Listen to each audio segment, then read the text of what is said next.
Hello guys, welcome to my channel. हम शुरू कर रहे हैं रिवीजन सीरीज़ ऑफ साइंस। अब क्या फेरली पास में आ गए हैं बहुत। So let's start. आज हम लेंगे केमिकल रिएक्शन एंड इक्वेशन। सो इस वीडियो को देखने के बाद आपको दूसरी कोई भी वीडियो देखने की ज़रूरत नहीं पड़ेगी। So let's get started. सबसे पहले हम बात करते हैं रिएक्टेंट एंड प्रोडक्ट की। सीधी सी चीज़ है, जो भी हमारे लेफ्ट हैंड साइड होगा, ओके, यानी क्या N2+3H2, वो हमारा हो जाएगा रिएक्टेंट। और जो भी राइट हैंड साइड होगा 2NH3, वो हो जाएगा हमारा प्रोडक्ट।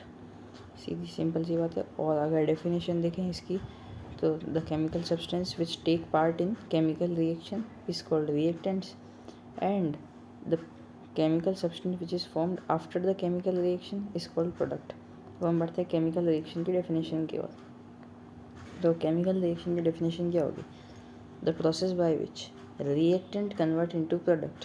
समझना, बहुत ईजी डेफिनेशन है, यही याद हो जाएगी। The process by which reactant convert into product. ठीक है, जैसे कि हम एग्जांपल लेते हैं H2+O2 का 2H2O बन गया। ठीक है, तो H2 और O2 रिएक्टेंट हो गया और प्रोडक्ट क्या हो गया? 2H2O। तो reactant convert into product with different chemical properties. अब वो कैसे? तो ये एग्जांपल देखो, 2H2+O2 2H2 ही है, अभी मैंने आपको एग्जांपल दिया। तो H2 और O2 की प्रॉपर्टीज़ क्या होती है? बर्न होने की, आग जलाने की। ठीक है, H2 तो मतलब खुद ही बर्न होता है, O2 मदद करता है, तो दोनों की है तो हीट से रिलेटेड। लेकिन वहीं पे जब इनका प्रोडक्ट फॉर्म होता है तो कौन सा होता है? 2H2O फॉर्म होता है, विच मीन्स दैट रिएक्टेंट की प्रॉपर्टी क्या होगी? जलाने, यानी कि आग जलाने की। और वहीं पे प्रोडक्ट की क्या होगी? आग बुझाने की प्रॉपर्टी होगी। तो बिल्कुल चेंज होगी ना। तो बस वही चीज़ है इसके अंदर, the process by which reactant convert into product with different chemical properties. अब हम बढ़ते हैं आगे। तो उससे पहले आप एक शॉर्ट फॉर्म कर लीजिए याद, ये आपको बहुत हेल्पफुल होगी, PCGOT। ओके, अब हम बढ़ते हैं आगे, लेट्स मूव। तो सबसे पहले हमारा हो जाएगा physical state, colour, change in colour, ऐसा है ना। हम अलग अलग पढ़ेंगे, तो हम चेंज इन कलर पढ़ते हैं।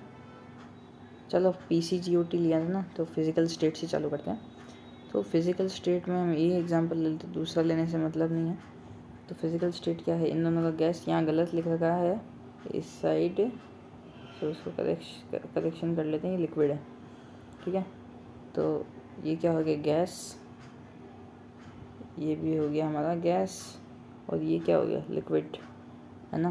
तो change in state, how to determine chemical reaction. तो हम कैसे पता करेंगे केमिकल रिएक्शन हुई है? तो जब चेंज इन फिजिकल स्टेट होगा, ये गैस था, ये लिक्विड हो गया, तो हमें पता पड़ गया यह केमिकल रिएक्शन हुई है। अब आगे बढ़ते हैं, PC के बाद कलर चेंज की बात ले लेते हैं हम। तो कलर चेंज की बात हमने ले ली, तो इसका कलर क्या हो जाएगा? Blue green. ठीक है, FeSO4 is equal to Fe2O3 plus SO2 plus SO3। इसका कलर हो जाएगा ब्लू ग्रीन। याद रखना, फेरिक ऑक्साइड का, Fe2O3 का। ये फेरस सल्फेट है और ये फेरिक ऑक्साइड है। वो क्यों है ये भी मैं आपको बता देता हूँ। Fe के ऊपर चार्ज इधर है 2+2 का, और SO4 के ऊपर 2 का होता है, इसलिए दोनों न्यूट्रलाइज हो गए। तो कहीं भी चार्ज नहीं है, FeSO4 ही है। लेकिन इधर Fe के ऊपर चार्ज कितना है? 3 का, और O के ऊपर 2 का, तो Fe2O3। ओके, है, अब आप समझ रहे होंगे। ऑक्सीडेशन नंबर हाई है इसका। हायर ऑक्सीडेशन नंबर को हम हमेशा इक कहते हैं और लोअर को अस कहते हैं। तो यहाँ पे 3 था इसका चार्ज Fe का, तो ये फेरिक ऑक्साइड हो गया, और इधर FeSO4 फेरस सल्फेट होगा, लोअर ऑक्सीडेशन नंबर। ठीक है, इसकी जो स्मेल होती है वो होती है कोरोसिव। ठीक है, अब हम बढ़ते हैं आगे। PC, अब G से गैस। बिल्कुल, गैस में हम एग्जांपल लेते हैं हाइड्रोजन का। सबसे सिंपल एग्जांपल है, देखो लिख रखा है ZnSO4। ठीक है, मान लो ये लिख रखा, सॉरी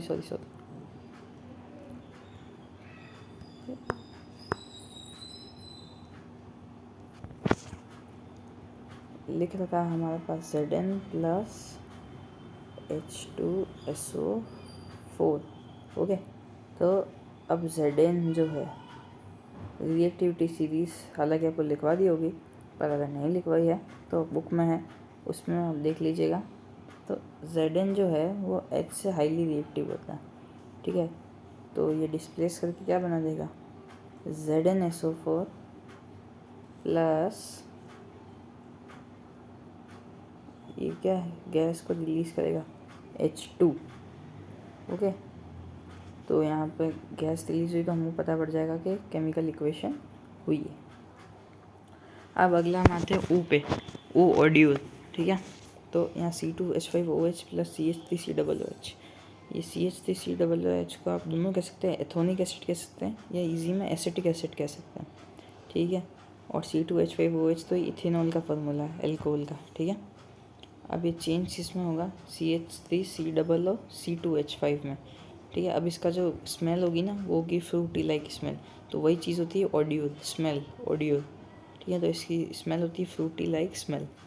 PCGO भी हो गया हमारा। अब हम आते हैं टी पर अपने, तो टी पे आएंगे हम। तो देखो ये वाला यहाँ पे मेंशन कर दो हीट, ठीक है, और रिलीज होगी हीट, सॉरी 2 नहीं है, हम यहाँ इसको सीधा रिप्रेजेंट भी तो कर सकते हैं ना, ये हीट का सिंबल होता है और ये हीट रिलीज़ हो रही, तो ये रिएक्शन कौन सी है, एक्सोथर्मिक रिएक्शन है। वो क्या होती है वो भी मैं आपको बताता हूँ।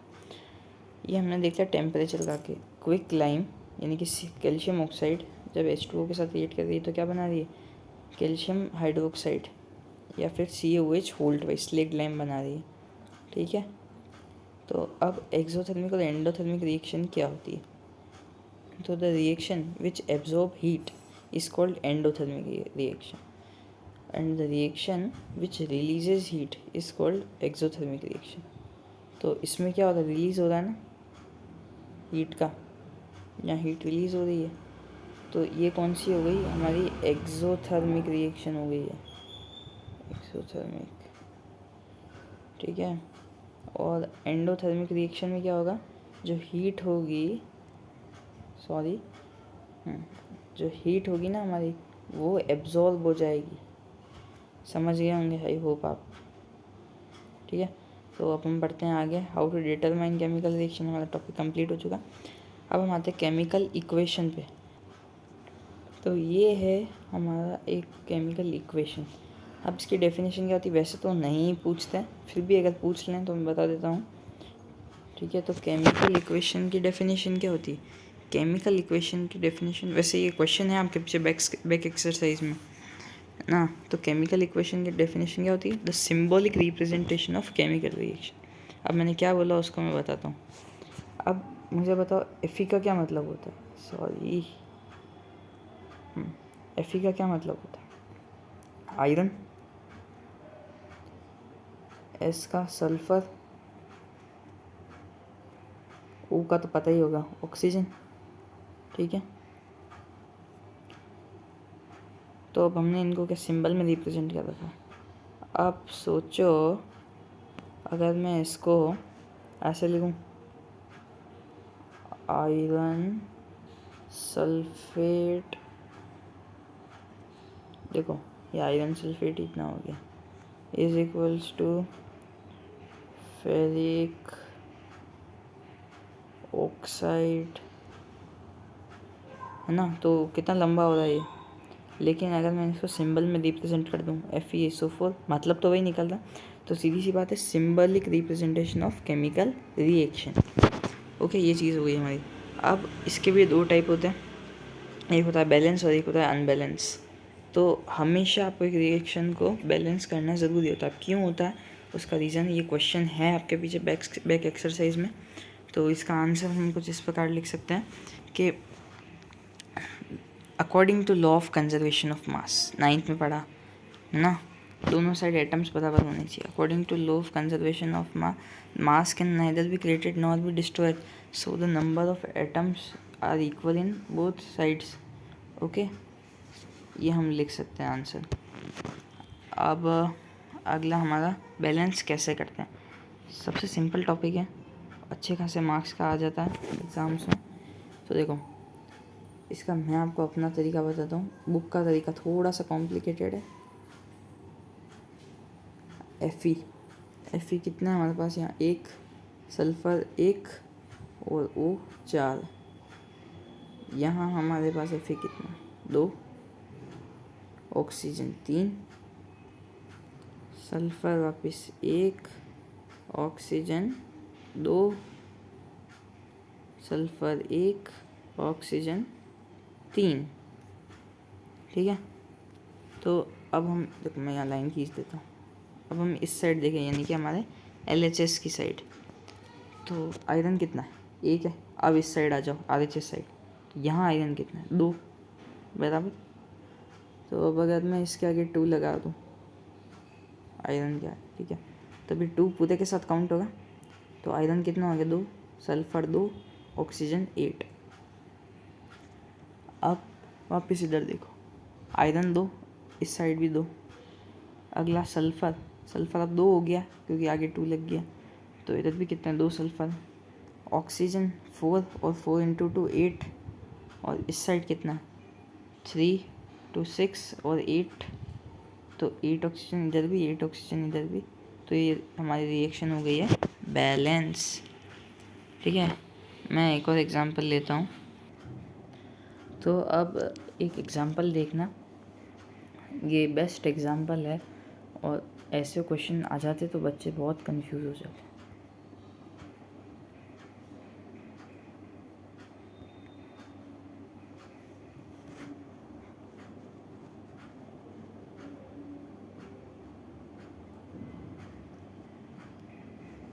रुक जाओ, मैं थोड़ा अच्छे से लिख देता हूँ इसको।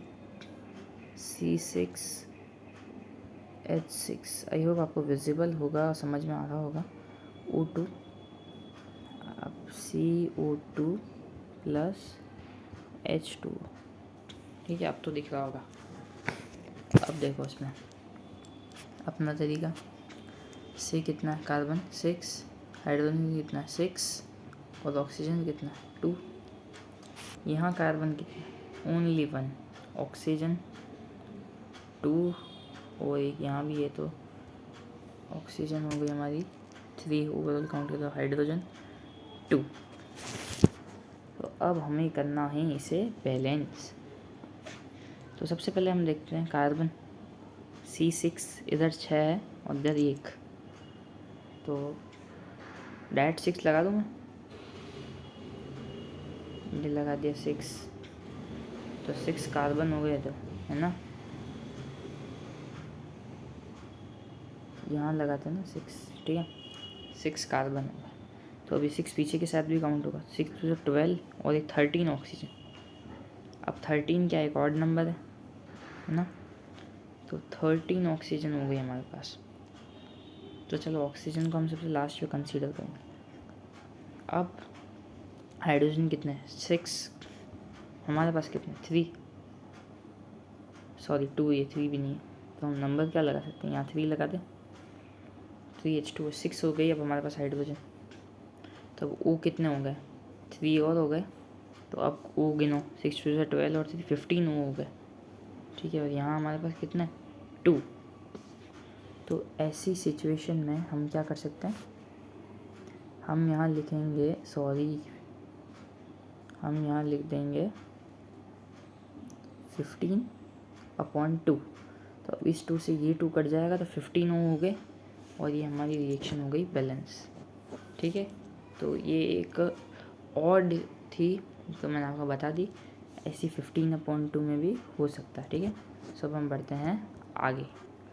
अब हम आते हैं एक इम्पॉर्टेंट टॉपिक पर, टाइप्स ऑफ रिएक्शन। तो हमारे पास होती है 4 टाइप की रिएक्शन, कॉम्बिनेशन, डीकम्पोजिशन। ये दोनों एक साथ इसलिए क्योंकि एक दूसरे की ऑपोजिट है। ठीक है। तो अब इनकी डेफिनेशन देख लेते हैं फटाफट से। तो the reaction in which 2 or more product combine to form a single product is called combination reaction। तो देखो यहाँ 2 और more product है बराबर, तो नीचे वाला एग्जांपल लेके चलते हैं। Na ले लिया, Cl ले लिया, इधर क्या बन गया हमारे पास, NaCl। तो the process in which 2 or more reactants convert into a single product is called combination reaction। अगला एग्जांपल देखते हैं हम, डीकम्पोजिशन रिएक्शन। अब इसका ठीक उल्टा कर दो, तो the process in which a single product, यहाँ तो लिखा हुआ ये अ सिंगल प्रोडक्ट, देखो Cl और Na दिख रहा है, ठीक है। A single product convert into 2 or more reactants, समझ रहे हो। The process in which a single reactant convert into 2 or more product, single reactant है यहाँ पे, सिर्फ NaCl है ना, और यहाँ चेंज कितने में होगा, Cl प्लस Na में, तो हुआ ना जस्ट इसका उल्टा। तो कॉम्बिनेशन रिएक्शन क्या हो जाएगी हमारी, the process in which 2 or more reactants convert into a single product. और डीकम्पोजिशन रिएक्शन में वन, और या फिर कह सकते हैं single product changes into 2 or more products. Okay, आगे बढ़ते हैं, आई होप क्लियर होगा। डीकम्पोजिशन रिएक्शन का एग्जांपल दे दिया मैंने आपको जैसे, ठीक है। अब इसके होते हैं 3 पार्ट, ठीक है। डीकम्पोजिशन रिएक्शन के हमारे होते हैं 3 पार्ट। तो पहला होता है थर्मल डीकम्पोजिशन, तो हमारा होता है इलेक्ट्रोलाइसिस, और तीसरा हमारा होता है फोटोलाइसिस। अभी एक एक क्या होती है हम डिटेल में पढ़ते हैं।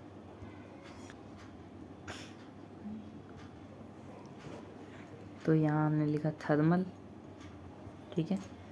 एक रिएक्शन हमने अभी पहले पढ़ी थी, CaO plus H2 is equals to CaOH whole twice. Okay, अब CaOH होल ट्वाइस, तो अब इससे हमें क्या, तो मैंने आपको पीछे बताया था कि 2 टाइप की रिएक्शन, कौन सी एक्सोथर्मिक, 2 टाइप की क्या एक्सोथर्मिक रिएक्शन है, और इसके अंदर मैंने आपको किसका एग्जांपल दिया था बताओ, टेम्परेचर का, है ना। टेम्परेचर का जब हम पढ़ते थे, determine the chemical reaction. CaO जो होता है, ये एक्स्ट्रा बात है, समझ लेना, मार्बल का फॉर्मूला होता है, ठीक है। और ये थर्मल डिकम्पोजिशन इम्पोर्टेंट है, तीनों इम्पोर्टेंट है, थर्मल, इलेक्ट्रोलाइसिस और फोटोलाइसिस। अब क्यों है, ये बोर्ड में बहुत बार क्वेश्चन सीधा पूछ लेते हैं, right the parts of decomposition reaction and right it's example. तो उसके अंदर आपको ये लिखना पड़ता है, तो ये एग्जाम्पल ध्यान रखना, इम्पोर्टेंट मार्क कर लेना। ओके, तो अब हम इसकी डेफिनेशन की तरफ पढ़ते हैं। तो इसकी डेफिनेशन ये होगी, the process by which heat energy used for break down reactants. Okay, मतलब इसको डायग्रामेटिकली समझाता हूँ मैं आपको। तो process by which heat energy ना is used for break down of reactants, ठीक है। ब्रेक डाउन ऑफ रिएक्टेंट्स समझना, मतलब सीधी सी बात करो तो किसी भी चीज़ को हम हीट से तोड़ दें, तो the process by which heat energy is used for break down of reactant. अब आपने अगर थर्मल डिकम्पोजिशन अच्छे से समझ लिया, तो आगे के दोनों बहुत इजी हो जाएंगे आपके लिए। अब क्यों इजी हो जाएंगे वो देखते हैं। देखो, अब अगला हमारा टॉपिक है इलेक्ट्रोलाइसिस, है ना, इलेक्ट्रोलाइसिस। अब इलेक्ट्रोलाइसिस के अंदर इसका एग्जांपल बहुत ही सिंपल है, H2 plus O2 is equals to 2H2O, ठीक है। अब मुझे बताओ, ये बैलेंस या अनबैलेंस? अनबैलेंस क्यों? क्योंकि यहाँ तो 4 हाइड्रोजन है और यहाँ 2 ये, तो हम ये लिख देते हैं 2H2 plus O2 is equal to 2H2। ये हमने पढ़ी थी रिएक्शन। अब हमें क्या करना है, जस्ट इसका करना है उल्टा, समझे। इलेक्ट्रोलाइसिस के अंदर हमें करना है सिंपल सा 2H2O is equals to 2H2 plus O2। ये हो गई हमारी इलेक्ट्रोलाइसिस, ये एग्जांपल लिख देना, ठीक है। इलेक्ट्रोलाइसिस के अंदर, अब इलेक्ट्रोलाइसिस के अंदर ये एग्जाम्पल लिखने के बाद इसकी डेफिनेशन की तरफ देखते हैं। तो those reaction in which thermal decomposition में क्या था, हीट एनर्जी। तो those reaction in which electrical energy is use for break down of reactant. समझ गए। अब इससे रिलेटेड एक एक्टिविटी भी मैं आपको बताता हूँ। देखो, सॉरी, तो देखो ये एक मग है, इसके अंदर हमने क्या फिल कर रखा है, इसके अंदर हमने फिल कर रखा है वाटर, और एनोड में ना, एनोड में हमने फिल कर रखा है, ये एनोड है, ये कैथोड है, ठीक है, कैथोड, ये एनोड, ठीक है। एनोड में हमने फिल कर रखी है ऑक्सीजन गैस, और हाइड्रोजन तो दूसरे कलर से है, तो इसमें हमने भर रखी है कैथोड में हाइड्रोजन गैस, ठीक है। अब हो क्या रहा है, एक प्लास्टिक मग लिया, उसमें हमने 2 होल किए, ठीक है। उसके बाद हमने क्या किया, इसको बैटरी से हमने किया है कनेक्ट, ठीक है। मान लो यहाँ नीचे बैटरी से कनेक्ट कर दिया। बैटरी से कनेक्ट करने के बाद हमने क्या, पानी भरा इसके अंदर। अब इसके अंदर हमने क्या डाला, dilute sulphuric acid. Sulphuric acid का फॉर्मूला क्या होता है, H2SO4, ठीक है। हमने इसके अंदर H2SO4 डाला। तो अब हमने जैसे ही इसको कनेक्ट किया, किससे, बैटरी से कनेक्ट किया, तो इसके अंदर बबल्स आने लग जाएंगे। वो बबल्स किसके होंगे, हाइड्रोजन और ऑक्सीजन के, मतलब क्या, गैस इवॉल्व हो चुकी है। ये हमारी एक्टिविटी है, ठीक है। रिएक्शन इसकी समझाई दी थी मैंने आपको, सिंपल सी रिएक्शन है, H2O is equals to O2, ठीक है। सीधा सा सिंपल सा है, मैं वापस समझा देता हूँ। एक बेकर लिया था, उसके अंदर हमने वाटर फिल किया, डाइल्यूट सल्फ्यूरिक एसिड डाला, H2SO4, एनोड था, कैथोड था। अब हमने इसको एक बैटरी से कनेक्ट कर रखा था। बैटरी से कनेक्ट करने के बाद क्या हुआ, बैटरी को हमने किया ऑन, और फिर इसके अंदर 2 गैस आई, H2 और O2, ठीक है, समझे। अब इसके अंदर से एक क्वेश्चन ये बनता है कि H2 है, सॉरी यहाँ O2 नहीं, यहाँ O मानो एक बार, ठीक है, समझने के लिए। अब यहाँ तो H2 यानी कि हाइड्रोजन कितनी है, 2, और यहाँ ऑक्सीजन कितनी है, 1। तो ये किससे, लॉ ऑफ कांस्टेंट प्रोपोर्शन पिछले साल पढ़ा था हमने, है ना। तो फिक्स्ड हाइड्रोजन एटम्स ही होंगे। तो वाटर के अंदर फिक्स्ड हाइड्रोजन एटम कितने हैं, 2, और ऑक्सीजन कितनी, 1। तो इसलिए, ठीक है। अब हम बढ़ते हैं आगे, हमारी फोटोलाइसिस, ठीक है, लास्ट है डिकम्पोजिशन रिएक्शन का। इसके अंदर 2 याद रख सकते हो आप, अल्टरनेट कोई भी, यार गलत आ जाएगा, स्मॉल आता है, या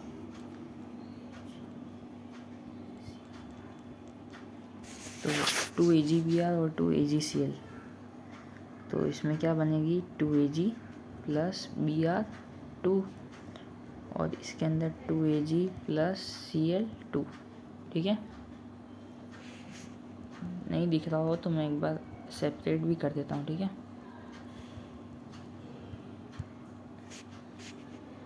ये 2AgBr है, तो इसकी क्या बनेगी, 2Ag प्लस Br2, और सेम Cl के साथ भी यही है, 2AgCl, 2Ag प्लस Cl2। अब यहाँ क्या आ रही, सनलाइट आ रही, ओके। तो इसकी डेफिनेशन क्या बनेगी, इसकी डेफिनेशन ये बनेगी, the process in which light energy, है ना, light energy is use for break down of reactants is called photolysis, okay. तो ये हमारे डिकम्पोजिशन रिएक्शन भी कंप्लीट हो गई। अब हम आते हैं एक मस्त से टॉपिक पे, डिस्प्लेसमेंट रिएक्शन। तो इसके लिए आपको रिएक्टिविटी सीरीज़ याद होनी चाहिए, जो कि दे रखी है, और अगर नहीं भी याद है तो देखो 2-3 तो मैं आपको बता ही देता हूँ।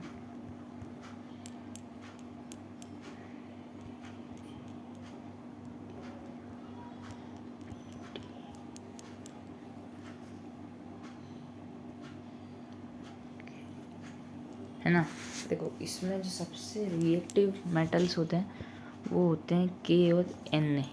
ओके, सबसे रिएक्टिव। तो अगर कहीं भी एन ए दिख जाए तो समझ जाना एन ए सबसे रिएक्टिव है। के तो वैसे बहुत कम दिखेगा पर फिर भी के और एन ए सबसे ज़्यादा रिएक्टिव है। सबसे लीस्ट रिएक्टिव जो होते हैं वो ये 3 मेटल होते हैं। ए जी मतलब सिल्वर, ए यू मतलब गोल्ड और पी टी मतलब प्लेटिनम। ठीक है, और ये तीनों मेटल हमारे बीच के मेटल हैं, जिंक, कॉपर और आयरन। तो सबसे ज़्यादा कौन रिएक्टिव होगा? पोटेशियम, उसके बाद सोडियम, देन उसके बाद होगा जिंक, फिर होगा हमारा कॉपर, फिर आयरन, उसके बाद फिर ए जी ए यू पी टी। ठीक है, तो ये है। अब यहाँ पे देखो AgNO3 था और इधर NaCl था। तो हुआ क्या, Na ज़्यादा रिएक्टिव है तो Na ने Ag को किया डिस्प्लेस। ठीक है, Na ने Ag को डिस्प्लेस कर दिया। तो यहाँ क्या हो गया, NaNO3 और Ag जो है इधर आ गया Na की जगह, तो AgCl। ठीक है, अब Na क्या था, एनायन, और ये क्या था, Cl कैटायन, बराबर है। तो फर्स्ट से फर्स्ट को डिस्प्लेस करेगा, सेकंड से सेकंड को करेगा। ओके, तो ये हो गया हमारा डिस्प्लेसमेंट रिएक्शन। मैंने आपको पहले भी एक एग्जांपल दिया था, शायद अगर आपको याद हो, तो Zn प्लस H2SO4। अब Zn ज़्यादा रिएक्टिव है हाइड्रोजन से, तो क्या हो गया था, ZnSO4 प्लस H2। इसकी डेफिनेशन क्या हो जाएगी, the process in which a highly reactive element displaces less reactive element. अब हम आगे बढ़ते हैं। ठीक है, इसी का भाई है, सॉरी इसी का भाई देख लेते हैं हम। अरे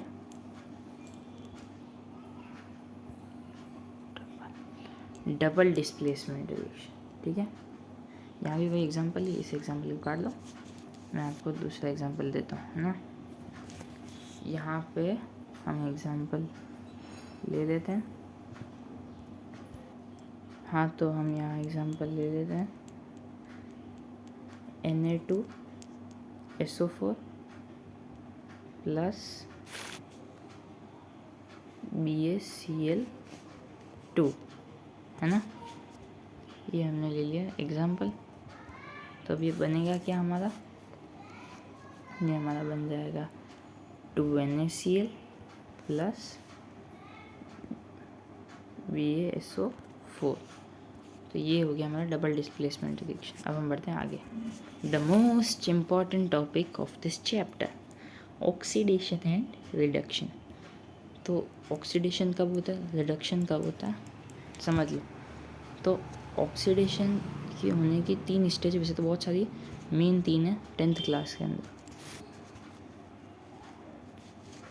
एक तो आर मतलब रिमूव, समझना। ठीक है, अगर रिमूव होगा हाइड्रोजन, ठीक है, रिएक्शन से अंदर, तो होगा हमारा ऑक्सीडेशन। अगर ऐड होगा ऑक्सीजन तो होगा ऑक्सीडेशन। और अगर इलेक्ट्रॉन लॉस होगा तो होगा हमारा ऑक्सीडेशन। और इसी को कर लो उल्टा। ठीक है, इसको यहाँ भेज दो, है ना। तो अगर ऐड होगा हाइड्रोजन तो होगा हमारा रिडक्शन, रिमूव होगा ऑक्सीजन तो हमारा होगा रिडक्शन। और अगर गेन होगा, लॉस की जगह गेन ऑफ इलेक्ट्रॉन्स होगा तो हमारा होगा रिडक्शन। और यही दोनों जब साथ में होते हैं नेचर के अंदर सिम्युलटेशनली, तो वहाँ पे होता है रिडक्स रिएक्शन। ठीक है, तो एग्जांपल देखते हैं इसका, Fe2O3 प्लस 3CO। तो Fe2 यहाँ पे O3 है ना। तो अब देखो यहाँ पे ऑक्सीजन इसके साथ था Fe2O3 के साथ, और यहाँ Fe अकेला हो गया। तो Fe2O3 का क्या हो गया, रिडक्शन। और यहाँ है 3CO, ठीक है, और यहाँ क्या हो गया, 3CO2 हो गया। एक ऑक्सीजन इसके साथ लग गया, तो इसका क्या हो गया, ऑक्सीडेशन हो गया। इसी को अगर हम दूसरे तरीके से समझें, है ना, तो Fe के ऊपर चार्ज कितना था, Fe के ऊपर चार्ज था 3 का, ऑक्सीजन के ऊपर 2 का, कार्बन के ऊपर 1 का, ऑक्सीजन के ऊपर 2 का, सॉरी कार्बन के ऊपर भी 2 का ही बना है, ऑक्सीजन के ऊपर 2 का। ठीक है, तो अब इधर 3 है और इधर आके चार्ज कितना हो गया, इधर आके चार्ज हो गया 1 खाली। तो ये बात याद रख लेना आप, अगर इस साइड से इस साइड जाके चार्ज अगर कम होता है तो होगा रिडक्शन, और अगर इस साइड से इस साइड जाके चार्ज बढ़ता है, जैसे अगर यहाँ पे हुआ होता 4 हुआ होता, वैसे तो होता नहीं है, पर मान लो 4 हुआ होता तो इसका होता ऑक्सीडेशन, है ना, सीधा से पहचानने का तरीका। तो यहाँ पे क्या था, 2 था, यहाँ पे 3, सॉरी यहाँ 3 था, यहाँ 2 था, और यहाँ तो दोनों पे 2 ही था, और यहाँ 1 हो गया, तो इसका तो रिडक्शन हो गया। अगर वैसे भी देखे तो भी रिडक्शन हुआ, ऐसे देखे तो भी रिडक्शन होगा, तो सेम ही होगा ना। यहाँ दोनों पे 2 था, यहाँ वापस कार्बन पे 2 ही है, तो कोई फ़र्क पड़ा नहीं, और ऑक्सीजन एक ऐड और हुआ, तो यहाँ हो गया इसका ऑक्सीडेशन। तो अब हम बढ़ते हैं आगे, समझ लिया ऑक्सीडेशन रिडक्शन। आई होप बहुत इजी टॉपिक है, इससे हमेशा क्वेश्चन आता है। तो अब हम बढ़ते हैं आगे, एक और एग्जांपल देख लीजिए आप, देखो Cu2+ और Mg, यहाँ क्या हो गया, देखो मैंने सीधे सा आपको फंडा बताया था, इधर 2 है, इधर जाके 1 हो गया Cu पे, तो क्या हो गया, रिडक्शन हो गया, और Mg इधर 1 है इसके पास, और इधर जाके 2 हो गया, तो क्या हो गया, हमारा ऑक्सीडेशन हो गया। सिंपल है ना। तो हम बढ़ते हैं आगे, अब है ना मस्त सा टॉपिक तो हमारे पास, अब है हमारे पास कोरोजन और रेंसिडिटी, ठीक, सॉरी कोरोजन और रेंसिडिटी। तो कोरोजन की डेफिनेशन क्या होती है, a electrochemical process in which metals react with water vapour and atmospheric gases to form unwanted substance. अब ये जो मैंने बोला है इसका मतलब क्या है, तो जैसे मान लो ये कोई भी मेटल है, ठीक है, अब इसको मैंने रख दिया छत पे, अब इस पर एयर तो चलती रहती है, तो एयर के साथ ये कर जाएगा रिएक्ट, और अनवांटेड सब्सटेंस, जैसे कि यहाँ ताला है, देखो पहले एकदम सिल्वर कलर का था और फिर कैसा हो गया, ब्राउन कलर का, है ना, तो ये चीज़ होती है कोरोजन, ठीक है। और अब कोरोजन पे है ना, आप ये रिएक्शन तो मैं कह रहा हूँ रट लेना, 4Fe plus 3O2 plus X, यानी कि मुझे नहीं पता ना कौन सा वाटर वेपर या किससे रिएक्ट किया, कौन सी गैस से, तो XH2, चेंज किस में होगा, 2Fe2O3 प्लस XH2, ठीक है। अब यह XH2 क्या चीज़ है, ये रस्ट है, रस्ट, ठीक है। तो कोरोजन का ये हो गया एक एग्जांपल। अब हम आगे बढ़ते हैं, फर्दर मूव करते हैं। हाँ, वैसे कोरोजन से बचने के जो तरीके होते हैं वो कुछ ही होते। नंबर 1, एक तो हम उसको पेंट कर दें, है ना, मान लो इस ताले को सिल्वर कलर का है और मैं इसके ऊपर जैसे ब्लैक कलर से पेंट कर दूं ऐसे, तो अब जब कोई भी एयर वगैरह चलेगी तो पहले वो इस कलर से रिएक्ट करेगी, बाद में हमारे लॉक से करेगी। दूसरा तरीका हो गया ऑयलिंग और ग्रीसिंग से, हम ऑयल डालते रहें समय समय पर, फिर पॉलिश करा दें, इससे एक ये भी तरीका हो सकता है। और गैल्वेनाइजेशन की प्रोसेस है। गैल्वेनाइजेशन की प्रोसेस क्या होती है कि हम क्या करें, इसके ऊपर एक मोर रिएक्टिव सब्सटेंस की लेयर चढ़ा दें, जैसे कि ये एनोड कैथोड बना दिया हमने, ठीक है। ताला है, जैसे फॉर एग्जांपल यहाँ रख दिया, अब ताला तो आयरन का होता है और हमने इसके ऊपर चढ़ा दी जिंक की लेयर, तो जिंक आयरन से ज़्यादा रिएक्टिव होता है। तो अब जब भी एयर रिएक्ट करेगी पहले जिंक के साथ करेगी, और जब जिंक की लेयर ख़त्म होगी तब वो करेगी लॉक की लेयर के साथ, तब तक हम वापस चढ़ा देंगे जिंक की लेयर। तो ये हो गई गैल्वेनाइजेशन प्रोसेस, ठीक है। अब हम बढ़ते हैं आगे रेंसिडिटी पे, इस चैप्टर के लास्ट टॉपिक पे। तो रेंसिडिटी की डेफिनेशन देखो, बहुत ही सिंपल है। The process by which fats and oils get oxidise, ठीक है, the process by which fats and oils get oxidise to give bad taste and smell. तो देखो यहाँ देखते तो टमाटर जैसे सड़ गया है तो ऑब्वियसली बात है टेस्ट और स्मेल कैसी आएगी, है ना। सेल का भी एग्जांपल दे रखा है देखो उधर, है ना। तो ये हो गया हमारे रेंसिडिटी के एग्जांपल। अब इससे बचने के क्या तरीके हैं, जैसे आपने कभी चिप्स खाई होगी तो आप देखते हैं उसके अंदर गैस भरी हुई आती है ना, तो वो गैस कौन सी होती है, नाइट्रोजन गैस। तो नाइट्रोजन गैस को फिल कर दो, ठीक है। दूसरा तरीका रेफ्रिजरेटर में रखो या लो टेम्परेचर दे दो कैसे भी करके उसको। और एंटीऑक्सीडेंट जो ऐसे सब्सटेंस होते हैं जो ऑक्सीडेशन होने से प्रिवेंट करते हैं उनका यूज़ करना।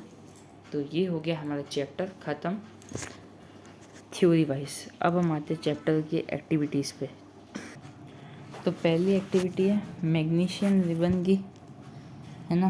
तो आप तो रिएक्शन देखो, 2 mg + O2 = 2 MgO। क्वेश्चन कैसे भी घुमा के पूछे, अगर आपको पता है कौन सी एक्टिविटी से है आपको डायरेक्ट रिएक्शन लिखनी, ज़्यादा कोई माथाफोड़ी नहीं करनी, ठीक है। नहीं तो कभी कभी घूम जाते हैं, इसके अंदर ये प्लस करना वो माइनस करना, छोड़ दो, डायरेक्ट लिख के आ जाओ अपनी रिएक्शन। तो ये हमारी फर्स्ट एक्टिविटी की रिएक्शन है। दूसरा, अब देखो एक्टिविटी से आती तो रिएक्शन ही है, तो इसको डिटेल में पढ़ने का कोई मतलब नहीं है। वो इलेक्ट्रोलाइसिस वाली तो मैंने आपको इसलिए बताया क्योंकि वो इंपॉर्टेंट थी, कभी कभी डायग्राम भी पूछ लेते हैं इसलिए, बाकी किसी का डायग्राम आपसे पूछेंगे नहीं। दूसरी, ये मोस्ट इम्पॉर्टेंट मार्क कर लेना, PbNO3 2 + 2Ki = 2KNO3 2 + PBI। Okay, क्या lead nitrate plus potassium iodide, double displacement reaction होगी। इधर देखो ये इधर जाता है ये इधर आ रहा है ना, मैंने बताया था पोटेशियम सबसे ज़्यादा रिएक्टिव है। तो KNO3 2 और PBI यानी कि यहाँ क्या हो रहा है, डबल डिस्प्लेसमेंट रिएक्शन हो रही है। और ये एक इम्पॉर्टेंट रिएक्शन है, याद रखना इसका प्रेसिपिटेट जो होता है येलो होता है, ठीक है। फॉर्म होगा ना, प्रेसिपिटेट फॉर्म होगा, येलो प्रेसिपिटेट। और हाँ, वो मैग्नीशियम लेवल वाले में भी वाइट डेजलिंग फ्लेम आपकी, कौन सी, वाइट डेजलिंग, ये वर्ड लिखना, वर्ड पढ़ेगा टीचर आपको मार्क्स दे देगा, डेजलिंग फ्लेम, ठीक है। उसके बाद अगला है आपका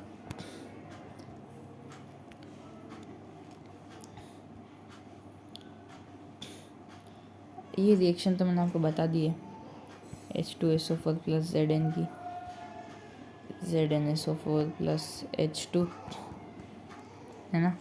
ये कौन सी है, डिस्प्लेसमेंट रिएक्शन। अब हम बढ़ते हैं आगे, ये वाली भी मैंने आपको बताई है, आई है, CaO + H2O, क्या हो गया, CaOH होल ट्वाइस, ठीक है। ये क्या है, क्विक लाइम, और ये क्या है, स्लेक्ड लाइम, ठीक है। इसके आगे बढ़ते हैं हम अगली एक्टिविटी पे। 2FeSO4, ये रिएक्शन भी आई थी, Fe2O3 + sulphur dioxide + sulphur trioxide, ठीक है। इसकी स्मेल बहुत ही कोरोसिव होती है, क्योंकि बहुत ही बदबूदार, और ब्लू ग्रीन कलर आता है इसका, ये बात याद रखना, ठीक है। और इसमें ब्राउन कलर की फ्यूम्स भी निकलती है। देन उसके बाद हमारा नेक्स्ट होगा, ये वाली रिएक्शन अलग है, बच्चे बहुत बार सेम समझ लेते हैं, आप मत करना है गलती। PbNO3 2 को जब हीट करते हैं, वहाँ पोटेशियम आयोडाइड था या नहीं है, तो ये क्या हो जाएगी, 2PbO + 4NO2O2, ओके। PbNO3 का कोई कलर नहीं होता है, और इसका भी प्रेसिपिटेट येलो ही होता है, ओके। अब हम बढ़ते हैं आगे फर्दर एक्टिविटी पे। ये देखो, ये तो मैंने बताया था फोटोलाइसिस के अंदर आया था 2AgCl 2Ag प्लस Cl2, है ना। किससे हुआ था? सनलाइट से हुआ था। सॉरी, ये यहाँ पे इक्वल्स आएगा तो जो Ag का कलर हो जाएगा ब्लैक हो जाएगा। ये तो देखो है ना, कॉमन सेंस की बात है। आपने देखा होगा चांदी काली पड़ जाती है ना, तो सीधी सी बात है। तो यहाँ इसका कलर होगा वाइट और सनलाइट पड़ने के बाद हो जाएगा ब्लैक। इसमें तो मुझे नहीं लगता ये कोई मतलब याद रखने की चीज़ है। And the most important reaction 2CuO मतलब 2Cu plus O2 is equals to 2CuO। इसका क्वेश्चन तो बहुत बार आया हुआ है ना, कि कॉपर अगर ऑक्सीजन के साथ रिएक्ट करेगी तो क्या होगा। चाइना डिश का क्वेश्चन आता है, चाइना डिश पे हम कॉपर को रखेंगे तो उसके ऊपर ब्लैक सब्सटेंस होता है, वो क्या होता है? तो CuO होता है। और बाद में इसी CuO को अगर हम H2 के साथ रिएक्ट कराएं, है ना, तो ये क्या बनेगा? Cu प्लस H2O बन जाएगा सीधा सा। तो यहाँ हमारी सारी एक्टिविटीज़ ख़त्म होती है। अब हम आते हैं क्वेश्चंस पे। तो अब हम आते हैं एक्सरसाइज पे। पहला question, why should magnesium ribbon be cleaned before burning, है ना। तो जैसे कि ये मैग्नीशियम रिबन है, अभी हमने पीछे एक्टिविटी पढ़ी थी, याद है? फर्स्ट वाइट डेजलिंग फ्लेम वाली, है ना। 2 mg plus O2 is equal to 2 MgO। तो क्यों करते हैं इसको क्लीन बर्न करने से पहले? क्योंकि क्या है, इसके ऊपर एक लेयर चढ़ जाती है मैग्नीशियम ऑक्साइड की और हमें उसको हटाना होता है, वरना बर्न नहीं करती। तो to remove the layer of O3, है ना, ये इसका आंसर हो जाएगा। अगला क्वेश्चन देखो, बैलेंसिंग पे। Right the balance equation for following. तो पहली रिएक्शन है हमारे पास H2 प्लस Cl HCl, है ना, ये हो जाएगी। अब हमें इसको क्या करना है? बैलेंस करना है। तो क्लोरीन है तो Cl2 होगी ना, यहाँ हम लिख देंगे 2HCl, ठीक है। दोनों तरफ 2-2, इधर भी 2-2। अगला बेरियम क्लोराइड और aluminium sulphate, BaCl2 plus aluminium sulphate. Al पे याद रखना चार्ज होता है 3, सल्फेट SO4 3। ये आई है ना रिएक्शन, तो सॉल्व करने लायक। तो बनेगा क्या? Barium sulphate BaSO4 plus aluminium chloride AlCl3। तो अब देखो, Ba एक ही है और Cl इधर क्या है? 2 है और इधर तो 3 है। तो हम यहाँ 2 लगा दें और यहाँ 3 लगा दें, तो हमें यहाँ भी 3 लगाना पड़ेगा। तो 3Ba हो गया। अब Cl2, यहाँ 2 और यहाँ 3 6, इधर भी 2 और 3 6, Cl भी बैलेंस हो गया, ठीक है। अब एल्यूमिनियम इधर कितना? 2, तो इधर हम लगा देंगे। याद रखना ये इस एल्यूमिनियम के साथ ही काउंट होगा, SO4 3 के साथ काउंट नहीं होता है, ओके। ये लेकिन ये तो होगा 3SO4, तो 3 ऐसे, तो ये बाहर ब्रैकेट लगता है, अंदर के पूरे के साथ काउंट होता है। तो 3S इधर भी है, 12 ऑक्सीजन इधर है, 12 ऑक्सीजन इधर भी है। तो ये हो गई हमारी बैलेंस। बढ़ते हैं आगे। अब अगले क्वेश्चन पे चलते हैं हम। तो यहाँ देखो, मैंने आपको पहले शायद कि 100% दिया ही था एग्जाम्पल। BaSO4 प्लस NaCl2 दिया था ना एग्जाम्पल आपको, तो डबल डिस्प्लेसमेंट रिएक्शन का एग्जाम्पल था। तो ये क्या हो जाएगा? ये सही बना था ना? सॉरी, एक सेकेंड, मैंने रिएक्शन ही गलत लिखी। हाँ, रिएक्शन होती है BaCl2 प्लस NaSO4, सॉरी। तो यहाँ क्या हो जाएगा? NaCl2 2NaCl हो जाएगा ना, और बेरियम सल्फेट BaSO4। अगली रिएक्शन क्या, sodium hydroxide solution in water reacts with hydrochloric acid to produce sodium chloride solution. ये भी सिंपल है, देखो इजी है। Sodium hydroxide NaOH plus HCl। अब क्या बनेगा, Na रिएक्टिव होता है, मैंने आपको बताया था, डबल डिस्प्लेसमेंट का एग्जांपल है। NaCl2 plus H2O। ओके, अब हम बढ़ते हैं आगे वाले क्वेश्चंस पे। अगला क्वेश्चन है, a solution of substance X is used for white washing. तो वाइट वॉशिंग के लिए मैंने आपको बताया था, मार्बल के लिए है ना, क्या कैल्शियम ऑक्साइड यूज़ होता। तो इसका भी आंसर ये, वाइट वॉशिंग के लिए भी कैल्शियम ऑक्साइड यूज़ होगा। अगला क्वेश्चन है, फिर right the reaction of substance named above with water. तो हमने ऊपर कौन सा सब्सटेंस लिया था, हमने ऊपर सब्सटेंस लिया था CaO। इसको हमने किया वाटर के साथ, रिएक्शन पड़ी हुई है CaOH वोल्ट वाइज। देखो डायरेक्ट क्वेश्चन बन रहे हैं, है ना। Wise amount of gas collect, देखो मैंने आपको बताया था ना, क्यों H2O है,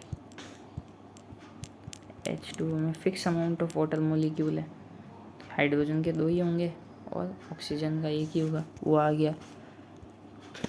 हम बढ़ते हैं आगे। तो यहाँ हमारे एक एक्सरसाइज तो ख़त्म हो गई है, बैक एक्सरसाइज पे आते हैं अब हम, है ना। MCQ क्वेश्चन है, which of the statement above reaction below is correct.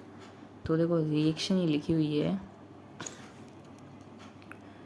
2PbO plus C is equals to 2Pb plus CO2। अब इसमें हमने ऑक्सीडेशन रिडक्शन छाटना है, ठीक है।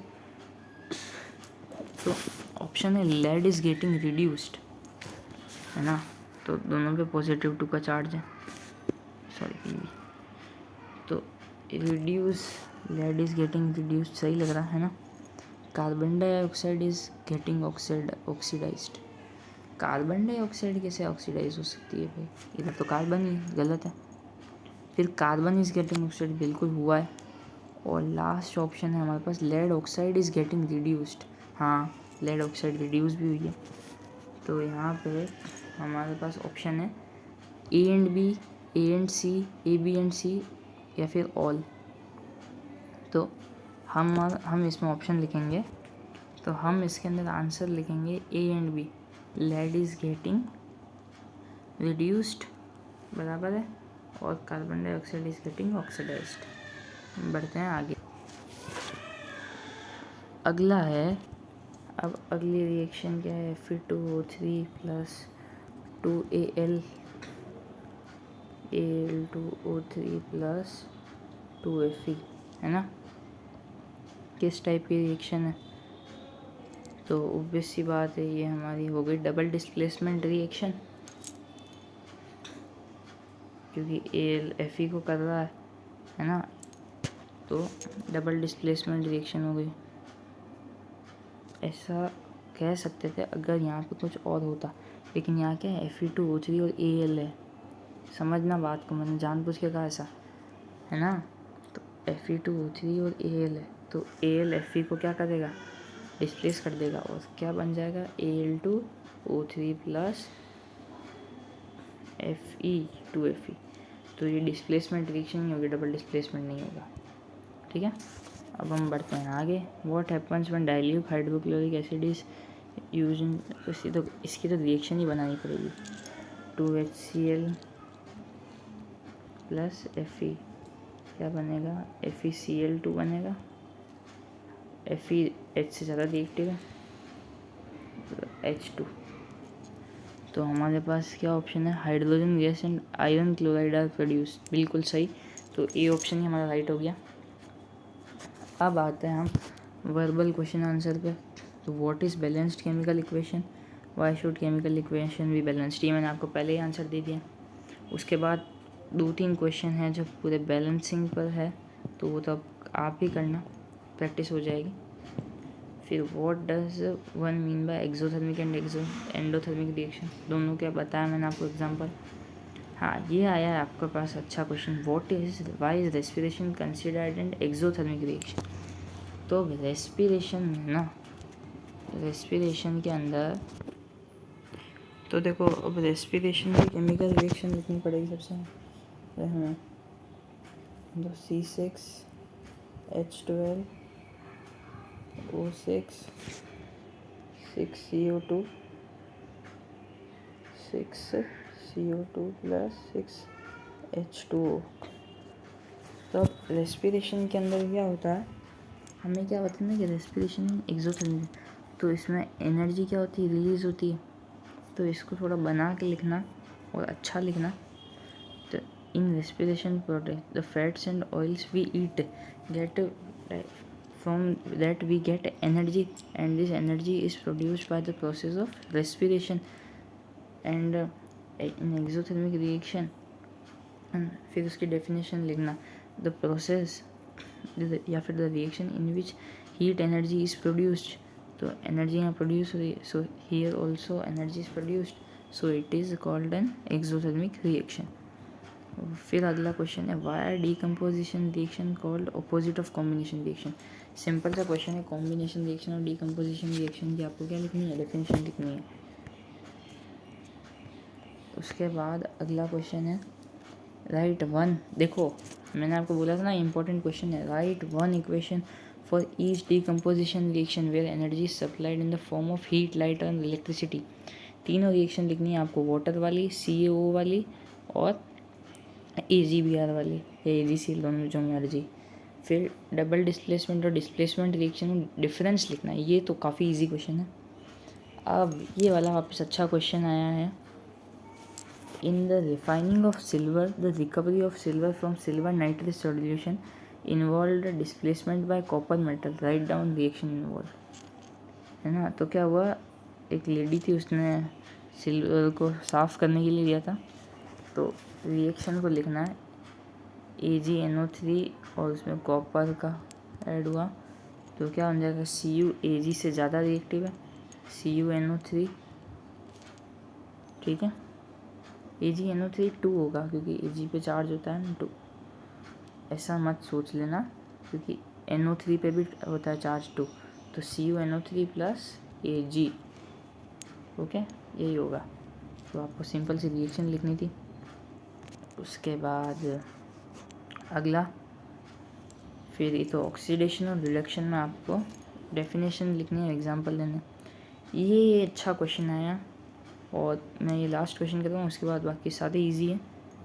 तो अ shiny brown coloured element X on heating in air becomes black in colour, name the element X and black colour compound form. तो क्या बोला है, अ shiny brown coloured element X on heating in air becomes black in colour. तो आपको element X का नाम देना और ब्लैक कलर कंपाउंड का। तो शाइनी ब्राउन कलर का सब्सटेंस जो हो जाएगा हमारा कॉपर, ठीक है, और जो ब्लैक कलर कंपाउंड फॉर्म्ड हुआ है वो हो जाएगा हमारा CuO, क्योंकि ये रिएक्ट करेगा तभी तो बनेगा ना, CuO। तो ये हो गया हमारा लास्ट क्वेश्चन भी, ठीक है। बाकी सारे क्वेश्चन ईजी है, आपको डेफिनेशन के अंदर से मिल जाएंगे। सो यहाँ होता है हमारा चैप्टर नंबर 1 पूरी तरीके से कंप्लीट। आई होप आपको वीडियोस अच्छी लगी होगी। Thanks for watching. और इसके बाद मैं एसिड बेस एंड सॉल्ट का भी वीडियो लाऊंगा, ऐसी रिवीजन। So please support.